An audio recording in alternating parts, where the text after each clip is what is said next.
Faayidaa addaa Oromiyaan Finfinnee irraa argattu irratti wixineen seeraa qophaa'u Ministeerri Muummee Itoophiyaa Obbo Hayilamaariyaam Dassaaleny himan.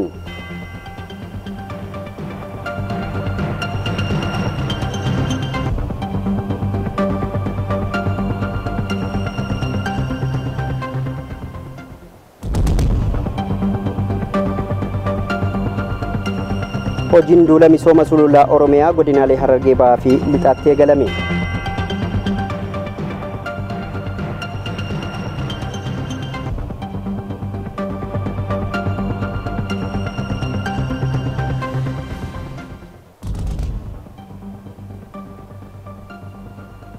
Oduu maddeen alaatiin Israa'el magaalaa Jerusaaleemitti konkolaataa guddaan gartuu loltoota Israa'elitti oofame loltoota furajjeesuun 16 ol madeesse.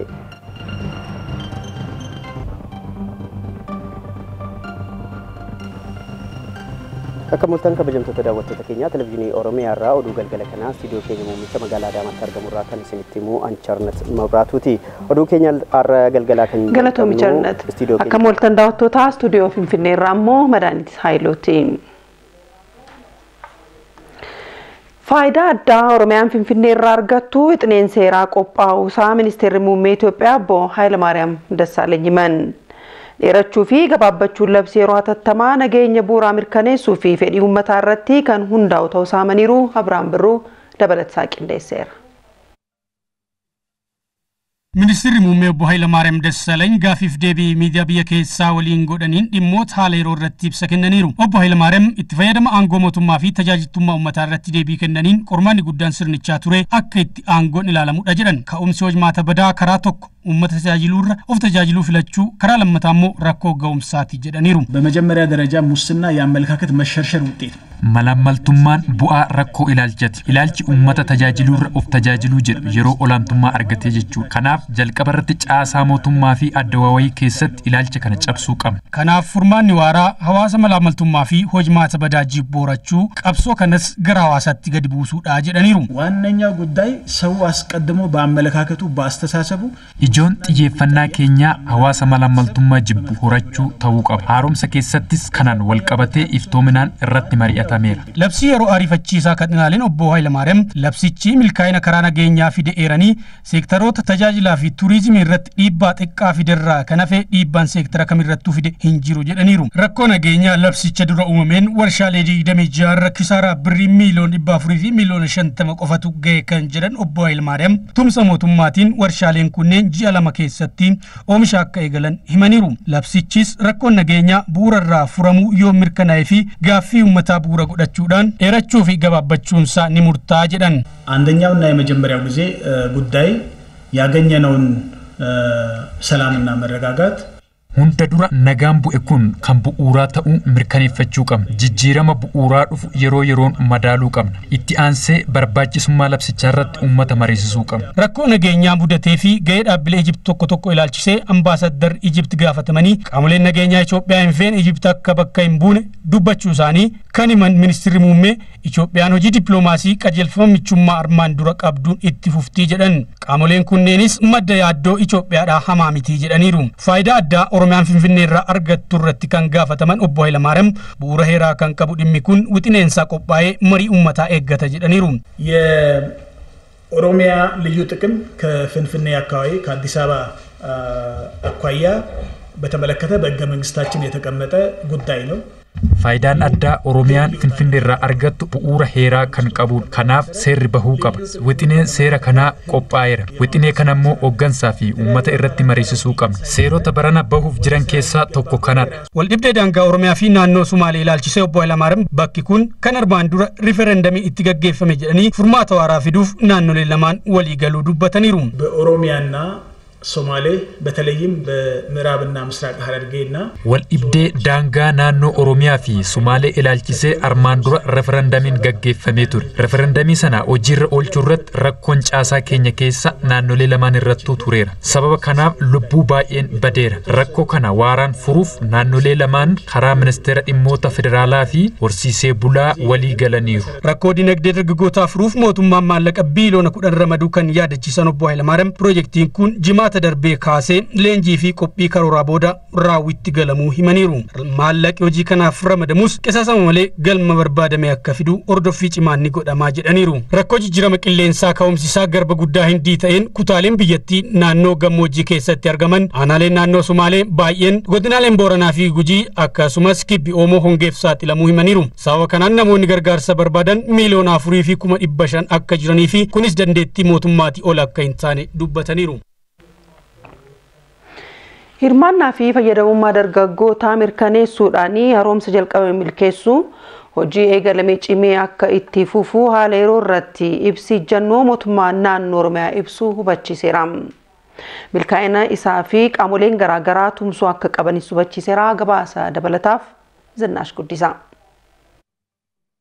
Hirmaannaa fi fayyadamummaa dargaggootaa mirkaneessuudhaan haaromsa jalqabame itti fufsiisuuf kutannoon akka hojjetamu ibsi ejjennoo mootummaa naannoo Oromiyaa balballoomsu kan biiroon dhimmoota kominikeeshinii mootummaa naannoo Oromiyaa nuuf erge ni mul'isa. Mootummaan naannoo Oromiyaa fedhii fi faayidaa uummata naannichaa mirkaneessuuf hojiiwwan hojjeteen milkaa'inni argameera. Keessumaa egeree biyyaa dhugoomsuu keessatti qooda olaanaa kan qaban dargaggoonni hirmaannaa fi fayyadamummaan isaanii mirkanaa'ee guddina biyyaa keessatti gahee isaanii akka gumaachaniif jalqabbiin jiru bu'aa fiduu eegaleera akka ibsa kanaatti. Mootummaan naannoo Oromiyaa carraawwan hojii jiran sakatta'uudhaan dargaggoonni hojiitti akka bobba'an haala mijaawaa uumaa tureen dargaggoonni baay'een jireenya ofii mo'achuu bira darbanii gara abbaa qabeenyummaatti cehuu danda'aniiru. Haa ta'u malee jedha ibsi kun baay'inni dargaggootaa qabnuu fi carraan hojii uumamaa ture kan walgitu miti. Sababa kanaanis hojii dhabdummaan rakkoo hammaataa dargaggootaa akka ta'e mootummaan ni amana. Haaromsa taa'ame irrattis rakkoon hojii dhabdummaa dargaggootaa kan deebii hatattamaa barbaadu ta'uu kallattii agarsiiseera jedha ibsi ejjennoo mootummaa naannoo Oromiyaa kun. Mootummaan bu'aa qorannoo fi haaromsa irraa argaman qindeessuudhaan deebii quubsaa kennuudhaaf qophaa'ummaa qabas jedha. Baranas carraa hojii dargaggootaaf bal'inaan uumuudhaan hirmaannaa fi fayyadamummaa isaanii sadarkaa hundaan guddisuuf hojjetamaa jira. Bu'uuruma kanaan haala qabatamaa naannichaan hojii dhabdoota miliyoona 1,300 ta'an hojiitti galchuuf karoorfameera. Carraawwan hojii uuman kanattis dargaggoota dhaabbilee barnoota olaanoo fi barnoota leenjii teeknikaa fi ogummaarraa eebbifamantu fayyadamoo ta'a. Karoora qabame kana keessattis dameewwan hojii maanufaakcharingii fi qonnaa xiyyeeffannaa olaanaa argataniiru. Dabalataanis piroojeektoonni gurguddoon dargaggoota abbaa qabeenyaa ta'an uumuu irratti xiyyeeffatan hojiirra ni oolu jedha. Milkaa'ina isaafis mootummaan iddoowwan oomisha gurgurtaa fi agarsiisaa qopheessuudhaan misoomawwan bu'uuraa babal'isuun leenjii dandeettii dargaggootaa cimsu kennuu fi walitti hidhamiinsa gabaa uumuuf hojjetaa jira. Kana malees mootummaan naannoo Oromiyaa birrii biiliyoona 6 fi miliyoona 600 ramadeera jedha ibsi ejjennoo mootummaa naannoo Oromiyaa balballoomsu kun. Kanaafuu dargaggoonni naannoo Oromiyaa carraawwan hojii isaaniif uumametti duguuganii akka fayyadaman misoomaa fi guddina naannoo isaaniitiif hirmaannaa isaanii cimsuutu irraa eegama. Qooda fudhattoonnis milkaa'ina kanaaf kutannoon hojjechuu qabu jedha. Uummanni naannichaas karoorri addaa kun sirnaan hojiirra akka ooluuf tumsu akka qaban mootummaan waamicha dhiyeessa jedha ibsi ejjennoo kun. Mootummaan naannoo Oromiyaas rakkoo hojii dhabdummaa dargaggoota humna guutuudhaan hiikuudhaaf kutannoo fi qophaa'ummaa akka qabu mirkaneesseera. Daawwattoota oduu istuudiyoo Finfinnee raawwannee oduuwwan hafaniif gara istuudiyoo Adaamaatti deebifna. Gama keenyaan nagaan oolaa. Madaanii Taayiluu galateeffachaa oduu keenya istuudiyoo magaalaa Adaamaarraa qopheeffannee tanjaa. Hanqinoota hojiirra oolmaa sagantaa misoomawaa seeftineetii keessatti mul'atan maqsuun galma sagantichaa milkeessuuf qindoomini qooda qabu walitti qabaan boordii koorporeeshinii industirii keemikaalaa fi itti gaafataman waajjira giddugaleessa dhaabbata Dimokiraatawaa Uummata Oromoo obbo Bakar Shaalee himan. Piroojeektiin warshaa dhagaa cilee simintoo Mogar birrii miiliyoona 900 waliin ijaaramee eebbifameera. Caalaa Barakaa gabaasa dabalataa qaba. Warshaan simintoo Mogar seenaa indaastirii simintoo biyyattii keessatti isaan gafaati. Warshichi dhaabbilee indaastirii biyyattiif warshaalee simintoo kanneen biroo ijaaruuf galtee ta'uun qooda olaanaa ba'aa ture. Umrii waggoota 30 keessatti simintoo oomishuuf boba'aa biyya alaatii galchuun madda anniisaaf itti fayyadamaa ture. Boba'aaf jecha sharafaalaa hedduu baasaa ture hambisuuf waggaa lamaan dura piroojeektii dhagaa cilee madda anniisaaf oolu birrii miiliyoona 900 kan eegale piroojeektichi xumuramee eebbifamee jira. Sirna eebba piroojeektii waltajjichaa irratti kan argaman walitti qabaan boordii hojii raawwachiiftuu koorporeeshinii indaastirii keemikaalaa fi itti gaafatamaan waajjira giddugaleessaa dhaabbata dimokiraataa uummata Oromoo obbo Bakar Shaalee mootummaan seektara indaastirii manufaakcharingiif xiyyeeffannoo kennee hojjetaa jira. Warshaan simintoo Mogor guddina biyyaaf gahee gumaachaa ture itti fufuun piroojeektii anniisaa dhagaa cilee baasii boba'aaf baasuu hambisuuf hojiirra oolchee hojjetaa jira jedhan. Warshaan simintoo Mogor lammiilee biyyattii dhalattoota naannichaaf carraa hojii uumuun guddina hawaasa naannichaa bu'uura godhatee hojjetaa jira. Industiriin kunii fi hawaasni tokko jechuun hin danda'amu. Yeroo hundumaa hawaasa wajjin mari'atu, rakkoo hawaasaa qooda fudhatu, hawaasnis warshaan kun kenna jedhee bira dhaabbata. Yeroo kamuu rakkoon kamiyyuu akka irra hin geenye kan ofirraa ittisan eegumsaan otoo hin ta'in hawaasatu abbummaadhaan industirii kana fudhatee jechuudha. Kanaaf industiriin kun rakkoo babal'isuu, rakkoo investmentii guddisee industirii kana gara fayyadamummaa bal'aatti ceesisuu, rakkoo maneejmentii, rakkoo gabaa akka qabu ilaalleerra. Isa kanammoo yeroo taanutti akkamitti akka fooyyessu tarsiimoo ifa ta'e kaayyatee jira. Akka obbo Bakar jedhanitti warshichi qajeeltoo indaastirii bu'uura godhachuun hojjetaa kan jiru yoo ta'u, oomisha teekinooloojiin deeggaramee qulqullinaan oomishame hawaasa bal'aa biraan ga'uu qabas jedhan. Warshichi piroojeektoota akka warshaa xaa'oo, gommaa fi kanneen biroo irratti fuulleeffate kiraa sassaabdummaa fi rakkoo bulchiinsa gaarii hiikuu keessatti gahee isaa ba'uun hojii fakkeenyummaa ta'e itti fufuu akka qabus dhaamaniiru. Bu'aan amma ammaatti warshichi galmeessaa jiru dhamaatii hojjettootaa fi hawaasa naannichaa waan ta'eef hojiin gaarii kun cimee akka itti fufus dhaamaniiru. Deetaan ministeera dhaabbilee misooma mootummaa obbo Bayyana Gabramasqal warshaa simintoo Mogar warshaa tokko otoo hin taane wiirtuu indaastirii biyyattiiti. Warshichi fuula duraaf haala naannoo irraa bilisa ta'e piroojeektoota baasii qusatan hojiirra oolchuun humna namaa cimaa horachuu hariiroo fayyadamummaa hawaasa naannoo bu'uura godhatee hojjetuu qabas jedhan.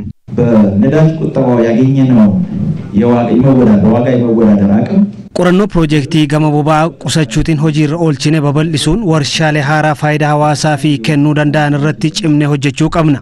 Daayiriktarri olaanaa koorporeeshinii indaastirii keemikaalaa obbo Mokonnin Zargaw warshichi baasii gatii boba'aaf baasuuf fala kaa'uun piroojeektii dhagaa cilee hojiirra oolchee baasii anniisaa boba'aaf ba'u harka 40 hir'isee jedhan. Gara fuula duraa dhagaa cilee alaa galuu biyya keessatti oomishuu irratti fuulleeffachuu akka qabus himameera. Hojii gaggeessaa olaanaan warshaa simintoo Mogor obbo Fiqaaduu Damee warshaan simintoo Mogor piroojeektii kana waggaa 2 keessatti kan ijaarsise yoo ta'u warshichi gatii boba'aaf baasuuf dachaan hir'ise jedhan. Gara fuula duraa dhagaa cilee biyya keessatti oomishuuf ni hojjennas jedhan. Warshaan simintoo Mogor hawaasa naannichaaf carraa hojii uumuun fayyadamuu taasisee jira. Nuti kan irratti xiyyeeffannee hojjennu ijoollee hojii dhaban ijoollee naannoo kana baay'ee isaanii walitti qabnee achitti jechuun faabrikaa keessatti galanii akka hojjetanii of danda'an taasisuu irratti baay'ee dhiibnee hojjetaa irra. Kanaafuu hamma ammaatti namni 1,000 ol faabrikaa kanarra haala garaagaraatiin keessattuu gurmaa'aniitu jechuudha galanii hojjechaa jiru iddoo garaagaraatti. Tajaajila hawaasaa dhaabbilee fayyaa barnoota bishaanii fi daandii hojjechuun deeggaraa jiras jedhame. Hojjettoonni warshichaas warshaa fi hojjetaan walii galtee mirga gamlamaanii eegsisuu bu'uura godhatee hojjetaa akka jiru ibsan. Yeroo baay'ee yoo mirga achirratti walii galtee sana kabachiiste warshaadhaafis ta'ee hojjetaadhaafis bu'aa buusuu dandeessa, biyyaaf illee akkasumatti bu'aa buusuu dandeessa. Haala kanaan nuti walii galtee kan warshaa wajjin qabnu jechuudha. Sarratanya baabarii sana keessa kan iddoo sana bakka bu'ee seeftii sana kan hordofu jira manaajimentii wajjin. Ija kanaafuu karaa seeftii kanas baay'ee rakkoon nu bira jiru. Warshaa simintoo Mogor sararoota oomisha simintoo lamaan guyyaatti simintoo toonii 2,000 oomishuu danda'a.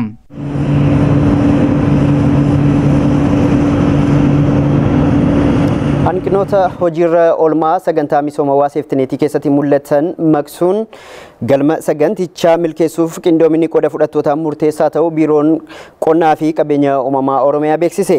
Sagantaa misooma seeftineetii marsaa 4ffaa irratti qooda fudhattoonni magaalaa Bishooftuutti mari'atan Buzoor Qolaanaa dabalata qaba. Baadiyyaatti abbootii warraa hanqina wabii nyaataatiif saaxilaman dandeettii balaa dandamachuu isaanii dabaluu fi jiruu fi jireenya isaanii fooyyessuuf kan hojjetu sagantaan misoomaan seeftineetii naannoo Oromiyaatti marsaa afuraffaarra gaheera. Sagantichi marsaa afuraffaa bara 2008 hanga 2013 turuun Oromiyaa keessatti aanaalee 90 keessatti hawaasa miiliyoona 1,700 deeggaraa jira. Sagantaa kana jalatti hojiiwwan akka eegumsa biyyoo fi bishaanii fi ijaarsa boolla gabaabaa kan hojjetamu yoo ta'u, kutaan hawaasaa rakkoo adda addaa qaban immoo tolaan deeggarsa argatu.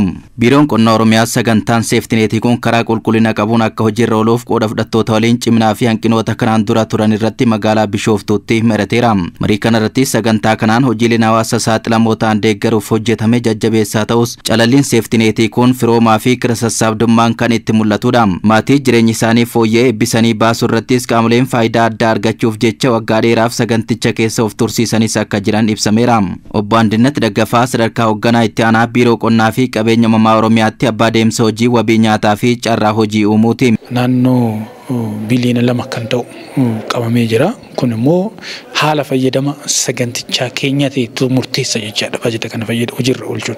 Kun akka karooratti qabamee jira. Yoo sirriitti haala sagantaa taa'etiin hojiirra oole maallaqa kana guutumaan guutuutti fayyadamuu dandeenya. Yoo hin taane garuu immoo maallaqni kun performance based waan dhufu ta'eef naannoo karooraatti qofarratti hafuu danda'a jechaadha. Marii qooda fudhattoota sagantaa misoomaa seeftineetii kana irratti sadarkaa pirezidaantiitti aanaatti hoogganaan biiroo qonnaa fi qabeenya uumamaa Oromiyaa Obbo Silashii Geetahuun sagantaa kana hojiirra oolchuun hawaasa hiyyummaa keessa jiru baraaru waan ta'eef qaamni hundi itti gaafatamummaan hojjechuu akka qabu dhaaman. Itti gaafatamummaa qabnuun hojii kana hojjannee ga'umsaan gaggeessinee kallattiidhaan xiyyeeffannaatti kennine hojii ekspertiidhaaf dhiifnee ogeessaaf qoba dhiifnee isaanumti akka hojjetan goon osoo hin ta'in liidarshiippiin gaggeessitoonni hooggantoonni akka hojii ofii tokkotti hojimaata tokkotti qabatee hojimaata isaa keessatti galfatee abbummaan gaggeessuu waan qabuuf raawwii hojii kanaatii fi bu'a qabeessummaa isaatiif gumaachi sirraa eegamu akka gootan. Hirmaattonni marichaas kutannoo milkaa'ina sagantichaaf qaban ibsaniiru.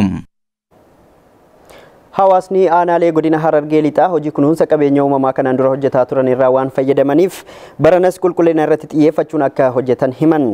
Duula kanaan lafa hektaara 200,000 oltu misooma. Muhammad Osman dabalata qaba. Mancaatii bosonaa sababii adda addaatiin gahaa tureen Harargeetti gammoojjummaan babal'achaa ture. Aanaalee godina Harargee lixaatti hojiiwwan kunuunsaa fi eegumsa qabeenya uumamaatiin waggoottan dabran hojjetamaniin gaarreen Harargee duraan bosonni irraa manca'ee ture deebi'anii bosona'aniiti jiru. Gaarreen deebi'anii misooman kanarraayis hawaasni sadarkaa adda addaatti kunuunsa barbaachisu taasisaa fi fayyadamoo ta'aati jira. Waawwan waggoottan dabran hojii kunuunsa qabeenya uumamaa argamaniin duulli hojii misooma sululaa bara kanaa aanaalee godina Harargee lixaatti eegalameeti jira.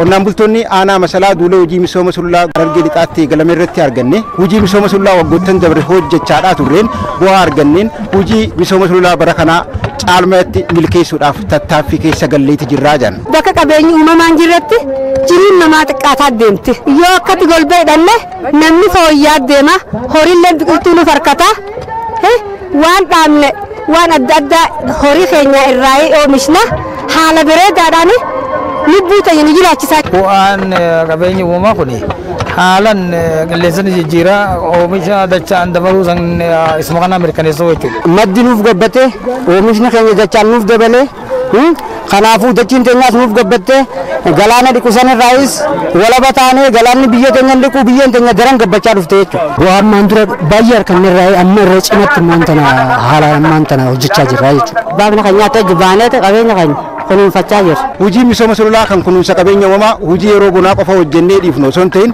yeroo hunda'uu idileessinee jireenya keenyaa wajji wal qabsiisnee hojjennaa jiran qonnaan bultoonni.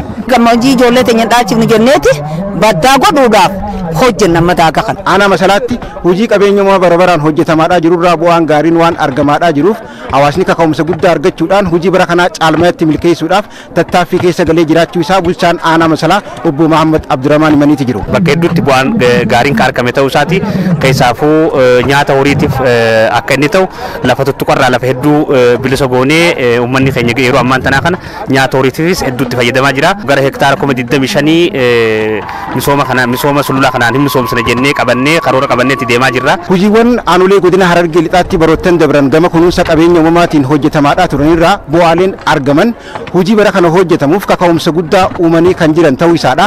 Bulchaan godina Harargee lixaa obbo Masfin Asaffaadha sirna baniinsa sagantaa hojii misooma sululaa bara kanaati irratti dubbataniiti jiru. Bu'aa qabatamaa waan argateef hawaasni kun kaleessa dafqasaa dhangalaasuudhaan bu'aa argatee jira.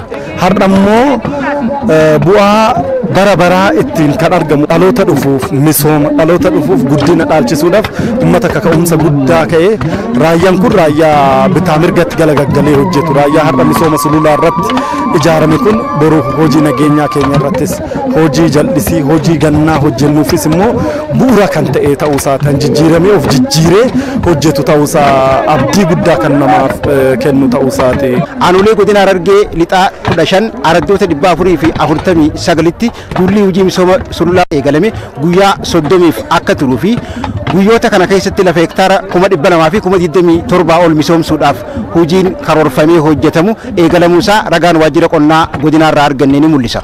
Gabaasa dhaabbata raadiyoo fi televezyiinii Oromiyaatiif qindaa'eef Mahammad Usmaan Harargee lixaa masalaarraa.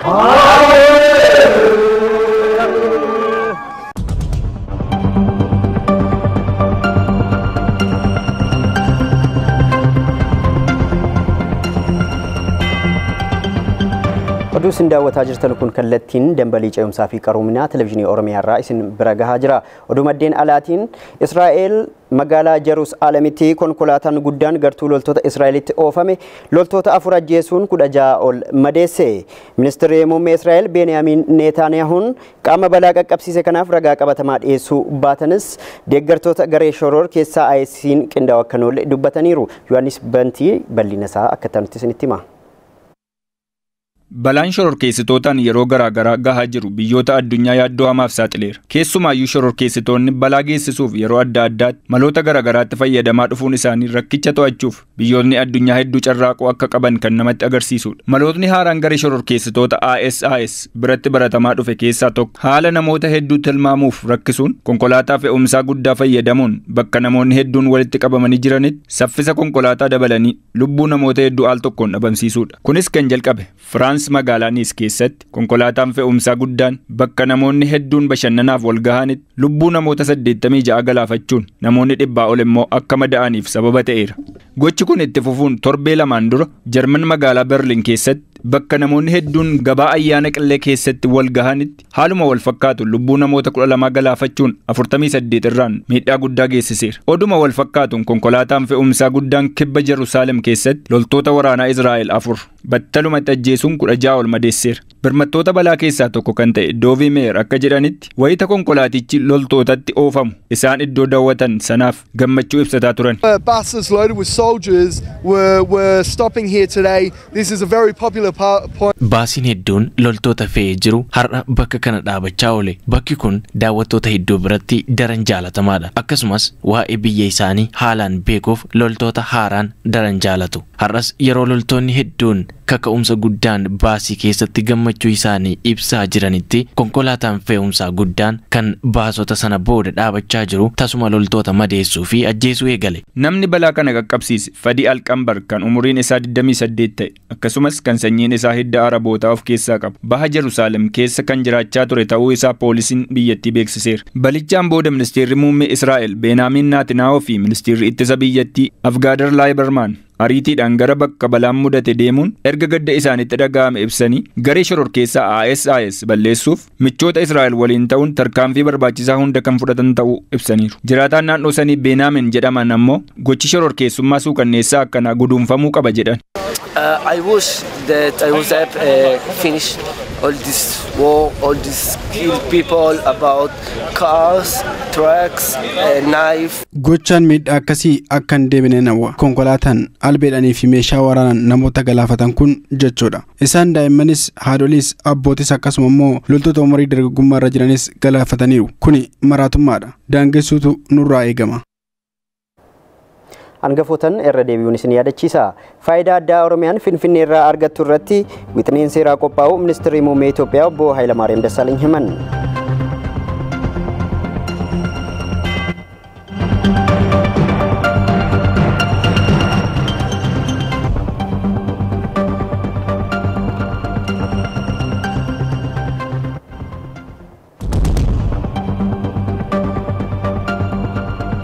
Hojiin duula misooma sululaa Oromiyaa godinaalee Harargee Bahaa fi Lixaatti eegalame.